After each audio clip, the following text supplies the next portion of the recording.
right මම කියලා දෙන්නම් මේ otherwise කියන එකේ තේරුම. otherwise කියලා කියන්නේ එහෙම නැත්නම් කියන එකට. එහෙම නැත්නම් කියලා අපි කියන්නේ.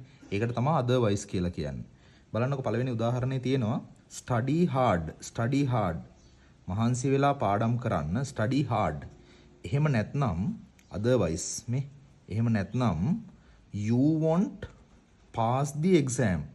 ඔයා විභාගේ පාස් වෙන්නේ නැති වෙයි. study hard මහන්සි වෙලා පාඩම් කරන්න. otherwise එහෙම නැත්නම් you won't pass the exam. එහෙම නැත්නම් ඔයා විභාගය පාස් වෙන්නේ නැති වෙයි.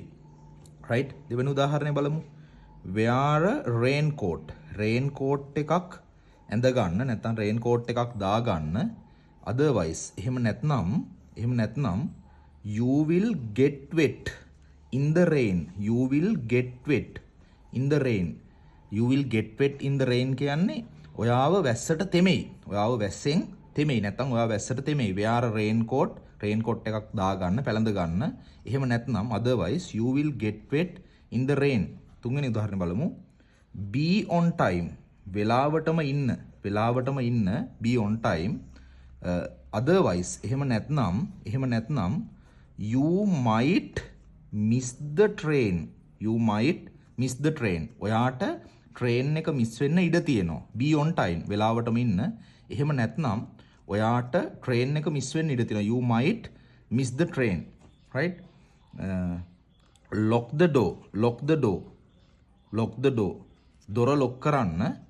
එහෙම නැත්නම් otherwise එහෙම නැත්නම් anyone can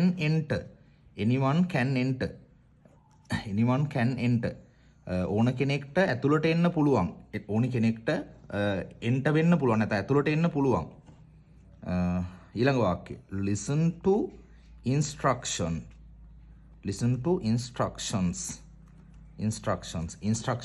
නැත්නම් උපදෙස් වලට අහුම්කම් දෙන්න.